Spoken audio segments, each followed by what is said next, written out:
दोस्तों दोस्तों नमस्कार। मैं श्यामनाथ यादव मेटकरवादी। क्या इस देश की जनता मूर्ख ही नहीं महामूर्ख है? थोड़ा इस वीडियो में देख लें, उसके बाद फिर आगे बात हो। आपको याद होगा कुछ महीने पहले हमने ये खबर बताई थी जिसमें यूपी के बांदा में सेक्सुअल हैरेसमेंट की घटना के बाद महिला जज ने चीफ जस्टिस को पत्र लिखकर इच्छा मृत्यु की मांग की थी। अब उन्हें कथित तौर पर जान से मारने की धमकी दी गई है और ये धमकी देने वाला बाकायदा लेटर भेज रहा है और वो भी डाक से। पुलिस ने अपराध दर्ज कर लिया है। महिला जज का कहना है कि उन्हें RN उपाध्याय नाम से एक लेटर भेजा गया। इसमें किसी का मोबाइल नंबर भी दिया गया है जिसने इन्हें जान से मारने की धमकी दी है। 15 दिसंबर 2023 को महिला जज का लेटर वायरल हुआ था जब इन्होंने चीफ जस्टिस ऑफ इंडिया यानी DY चंद्रचूड़ से इनके साथ हुए सेक्सुअल हैरेसमेंट का जिक्र करते हुए इच्छा मृत्यु की मांग की थी। कहा था कि उनके साथ भरी अदालत में शारीरिक शोषण हुआ, दूसरों को न्याय देती हैं लेकिन खुद को न्याय नहीं मिल पा रहा है। यानी पहले तो इस महिला जज के साथ कथित तौर पर अदालत में ही यौन उत्पीड़न होता है, फिर उन्हें अदालतों में न्याय की गुहार लगानी पड़ती है। अदालतें महीनों तक अदालत करती हैं। मजबूरन ये महिला जज इच्छा मृत्यु की मांग चीफ जस्टिस से करती है और अब कोई बकायदा पत्र लिखकर इन्हें मृत्यु देने की धमकी दे रहा है। बाकी आप लोग टेंशन मत लीजिए, देश में महिलाएं एकदम सुरक्षित है, कहीं कोई दिक्कत नहीं है। यूपी में तो रात के 12 बजे 16 साल की लड़की गहनों से लदी हुई अकेले सड़क पर घूम सकती है, बशर्ते बीजेपी IT सेल के ईमानदार स्वच्छ छवि वाले जुझारू युवा न मिल जाए। ये वाले अब सबसे पहले प्रधानमंत्री मोदी की बात कर लेते हैं कि कैसे उन्होंने सरेआम ये प्रमाणित कर दिया है कि वो इस देश की जनता को महामूर्ख तथा परम लालची मानते हैं। सबसे पहले आपको याद दिला दें कि साल 2014 के लोकसभा चुनाव से पहले लगभग 2011-12 में रामदेव जैसे स्वघोषित फ्रॉड लोगों ने, ध्यान रखिएगा मैंने रामदेव को स्वघोषित फ्रॉड कहा है और इसलिए कहा है क्योंकि हाल ही में सुप्रीम कोर्ट को पत्र लिखकर रामदेव ने माना कि उस व्यक्ति ने इस देश की जनता के साथ फ्रॉड किया अपनी दवाई बेचकर पैसा कमाने के लिए। तो साल 2011-12 में रामदेव जैसा स्वघोषित फ्रॉड, अन्ना हजारे जैसे कथित RSS और बीजेपी के एजेंट खुलेआम इस देश में आंदोलन कर रहे थे काला धन के खिलाफ, भ्रष्टाचार के खिलाफ, और विदेशों में कथित रूप से जमा काला धन की लंबी लंबी सूची रामदेव जैसे लोगों के पास हुआ करती थी। यानी पहले इस देश की जनता के दिमाग में ये ठूसा गया कि देश का अरबों खरबों रुपया विदेशों में चुरा कर छुपाया गया है। यानी पहले बीमारी होने का दावा किया गया, लोगों में भरोसा पैदा किया गया। इसके बाद नरेंद्र मोदी आए गुजरात से इलाज करने का दावा लेकर, और सिर्फ इलाज करने का दावा लेकर नहीं आए बल्कि उस दावे के साथ साथ लालच बांटना भी शुरू किया। यानी पहले थर्ड पार्टी यानी रामदेव, अन्ना हजारे जैसे तमाम लोगों को लगाया गया, लोगों में विश्वास दिलाया गया कि हाँ काला धन है। इसके बाद नरेंद्र मोदी आए, कहने लगे कि मैं काला धन वापस लाऊंगा, और उसके बाद लालच बांटने में लग गए कि काला धन आएगा तो सबके खाते में यूं ही मुफ्त में बिना कुछ किए 15-20 लाख रुपया इसे आ जाएगा।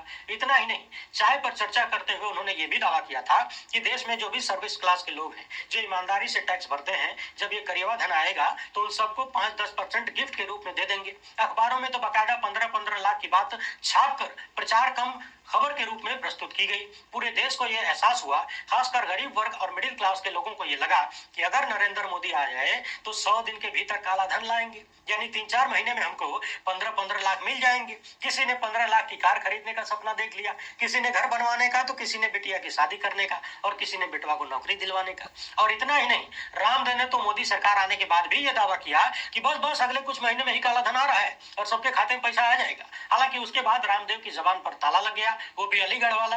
पुराने सारे वादे भूल गए, याद दिलाने पर पूंछ दिखाने लगते हैं, कहने लगते हैं कि लो पूंछिया उखाड़ लो। हालांकि इस बार सुप्रीम कोर्ट ने उखाड़ दिया है। मगर फिलहाल हम लोग बात कर रहे हैं प्रधानमंत्री की, तो उन्हीं पर लौट जाते हैं। 15 लाख के वादे को प्रधानमंत्री के परम सहयोगी गृह मंत्री अमित शाह ने बाकायदा इंटरव्यू में नकार दिया और कह दिया कि ये तो जुमला था जी। हालांकि नरेंद्र मोदी का ये एकलौता जुमला नहीं था।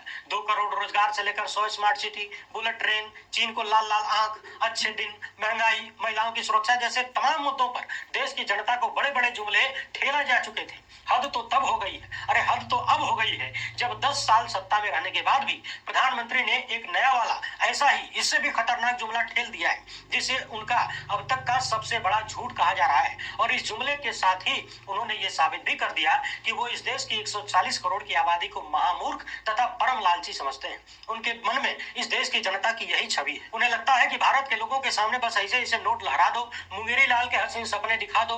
भारत वाले तो अव्वल दर्जे के मूर्ख हैं ही, बड़े लालची वाले हैं, बड़े वाले लालची हैं। तुरंत लार टपकाते हुए पीछे पीछे आ जाएंगे, वोट दे देंगे, कमल का बटन दबा देंगे, हमको प्रधानमंत्री बना देंगे। प्रधानमंत्री मोदी ने नया जुमला छोड़ा है और इसके साथ ही एक तीर से कई निशाने लगाने की कोशिश की है। पिछले कई साल से जांच एजेंसियों पर विपक्ष के खिलाफ कार्रवाई करने का आरोप लगता है। पहले सीबीआई पर लगता था। जब बहुत सारे राज्यों ने सीबीआई की एंट्री पर बैन लगा दिया तो सारी जिम्मेदारी ईडी के हाथों में सौंप दी गई। ईडी की लगातार छापेमारियों और विपक्षी नेताओं को जेल भेजने को लेकर देश भर में भाजपा के खिलाफ माहौल है। खासकर पिछले दिनों झारखंड के मुख्यमंत्री हेमंत सोरेन और दिल्ली के मुख्यमंत्री अरविंद केजरीवाल को जिस तरीके से जिस समय में जेल में डाला गया है, इससे बीजेपी को फायदे से ज्यादा नुकसान दिख रहा है। और केजरीवाल ने तो बाकायदा आपदा में अवसर ढूंढ लिया है। लगे हाथ पूरा का पूरा इंडिया गठबंधन उत्साह से लवरेज नजर आ रहा है। हाल ही में दिल्ली के रामलीला मैदान में आप सबने देखा। तो ऐसे में ईडी की कार्रवाइयों को सही ठहराने समेत देश की जनता को नया लालच देने का रास्ता ढूंढते हुए नरेंद्र मोदी ने कह दिया है कि अरे भाई, ये जो ईडी की कार्रवाइयां हो रही हैं, इनके छापेमारियों से जो हजारों करोड़ रुपया ईडी ने जब्त किया है ना, मैं रास्ता तलाश रहा हूं कि कैसे देश की आम जनता को ये पैसा दे दिया जाए। और जब लोगों को पैसा मिलेगा तो लोग ताली बजाने लगेंगे, ईडी पर वाहवाही करने लगेंगे। पिछले दिनों ऐसे ही बात इन्होंने पश्चिम बंगाल में कही थी। कह दिया कि 3000 करोड़ रुपए जो ईडी ने जब्त किया है वो पश्चिम बंगाल की आम जनता का है, मैं उसको वापस करने का उपाय ढूंढ रहा हूं, कानूनी सलाह ले रहा हूं। यानी एक बार फिर से देश की जनता को पैसे का लालच देने की कोशिश हो रही है। मगर टेंशन वाली बात यह है कि उस पैसे को वापस करने की बात कही जा रही है, ऐसे पैसे की लालच दी जा रही है जिसको दे पाना लगभग असंभव है। इतना कहकर नरेंद्र मोदी ने यह साबित कर दिया कि वो ये मानते हैं कि इस देश की जनता महामूर्ख भी है और उसे इस बात की जानकारी नहीं है कि जो पैसा ईडी ने जब्त किया है अभी तो उसका मामला अदालतों में जाएगा, सेशन कोर्ट में जाएगा, फिर हाई कोर्ट में जाएगा, फिर सुप्रीम कोर्ट में भी जा सकता है। और ये सब कुछ होने में 10 साल लगेगा कि 15 साल लगेगा कि 20 की 25, किसी को पता नहीं है। पहले तो ये साबित करना पड़ेगा ना कि वो पैसा किसका है, वो सरकार के खाते में जाएगा कि नहीं। अभी तो जो जब्त हुआ पैसा है उसे बंद करके अलमारियों में रखा गया होगा। आप यूं समझ लीजिए कि मोटरसाइकिल से कहीं जा रहे थे, कहीं कोई टक्कर हो गई, आपकी जिससे भिड़ंत हुई आप भी उससे फिर से भिड़ लिए, झगड़ा हुआ तो पुलिस आई, सबको पकड़ के थाने ले गई, आपका मोबाइल फोन, पैसा, गाड़ी, बेल्ट, जो कुछ भी था सब कुछ जमा करवा लिया जाता है। तो क्या ये संभव है कि थानेदार थोड़ी देर बाद निकल कर आए और कहे कि इन लोगों की जो गाड़ी, मोबाइल फोन और पैसा हमने जब्त किया है वो सब हम गरीबों में बांट देंगे? क्या ये संभव है? आप कहेंगे कि बिल्कुल नहीं। तो जब वो संभव नहीं है, वो सब कुछ तो बकायदा लिखा पढ़ी में जमा होता है, केस चलता है, फिर धीरे धीरे सारी चीजें वापस होती हैं। अगर अपराध सिद्ध हुआ, कहीं कुछ गड़बड़ी मिली तो आगे की कार्रवाई होती है और उसे भी सालों साल का वक्त लग जाता है उसमें। तो जाहिर सी बात है, जब छोटी छोटी चीजों में आप इतना कुछ सब कुछ समझ सकते हैं तो फिर जिनके यहाँ हजारों करोड़ या सैकड़ों करोड़ रुपया पकड़ा गया है, क्या वो इतने कच्चे खिलाड़ी हैं? क्या वो इन मामलों को सुप्रीम कोर्ट तक घसीट कर नहीं ले जाएंगे, ज्यादा से ज्यादा समय तक नहीं लपेटेंगे? और फिर जो सरकार कथित रूप से चंदा लेकर बड़े बड़े भ्रष्टाचारियों को जमानत दिलवा देती हो, भाजपा ज्वाइन करने पर बड़े बड़े भ्रष्टाचारियों का भ्रष्टाचार खत्म हो जाता हो, सीबीआई से क्लीन चिट मिल जाती हो, फाइल बंद हो जाती हो, वो सरकार करोड़ों का कैश यूं ही जनता पर लुटा देगी, उन भ्रष्टाचारियों को रियायत नहीं देगी, इसकी क्या गारंटी है? यानी कुल मिलाकर बात साफ है कि ईडी का जब्त किया हुआ पैसा जो वापस करने की बात नरेंद्र मोदी कह रहे हैं, ये पूरी तरह से झूठ है, बकवास है, लगभग असंभव जैसा है। ठीक वैसे ही जैसे इन्होंने देश के लोगों से वादा किया था कि काला धन वापस लाएंगे और मैं कानूनी राय ले रहा हूं, कानूनों में संशोधन करने की जरूरत होगी तो संशोधन करेंगे, नए कानून बनाने की आवश्यकता होगी तो नए कानून बनाए जाएंगे और देश की जनता को गिफ्ट के रूप में काले धन का हिस्सा बांटेंगे।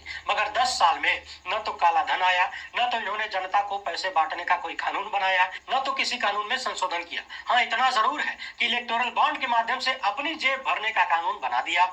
प्रधानमंत्री ने इलेक्टोरल बॉन्ड पर पहली बार जबान खोला है, क्या बोला है और कैसा बेतुका जवाब दिया है, आधा अधूरा जवाब दिया है, उस पर आने से पहले प्रधानमंत्री की भ्रष्टाचार के खिलाफ जो लड़ाई चल रही है उसको जरा ध्यान से देख लीजिए। कई उदाहरण आपके सामने रखने जा रहा हूं, एक एक को बारीकी से समझिएगा। इन दिनों प्रधानमंत्री मोदी एक बार फिर से भ्रष्टाचार को लेकर बड़ी बड़ी बातें फेंक रहे हैं। थोड़ी देर पहले मैंने कहा कि इस बात की क्या गारंटी है कि जिन लोगों का पैसा ईडी ने जब्त किया है मोदी सरकार उन्हें रियायत नहीं देगी। तो इस बात का एक मजबूत आधार है, और एक नहीं बल्कि सैकड़ों आधार हैं। उनके कुछ उदाहरण आपके सामने रखने जा रहा हूं। साल 2014 के चुनाव में नरेंद्र मोदी ने महाराष्ट्र के नेता अजित पवार को परम भ्रष्टाचारी बताया था। उनकी पार्टी एनसीपी को नेचुरल करप्ट पार्टी कहा था, यानी प्राकृतिक रूप से भ्रष्ट पार्टी कहा था। और अब वही अजित पवार बीजेपी की सरकार में महाराष्ट्र में मुख्यमंत्री, उप मुख्यमंत्री हैं, और भारतीय जनता पार्टी ने उन्हें स्टार प्रचारकों की लिस्ट में जगह दी है। और तो और इनके ऊपर सहकारी बैंक में कथित 25,000 करोड़ के घोटाले का आरोप था। इसी महीने क्लोजर रिपोर्ट सौंप दी गई है। इसी तरह से प्रफुल्ल पटेल का नाम भी है, उन्हें भी। तो यह समाचार आप लोगों ने देख सुन लिया। अब आगे इनके कहने के अनुसार मोदी जी ये सोच रहे हैं कि इस देश की जनता महामूर्ख और लालची है।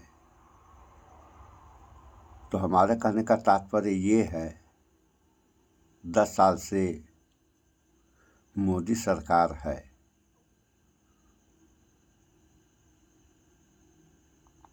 तो इन 10 सालों में मोदी जी ने इन मूर्खों को चालाक बनाने के लिए क्या किया।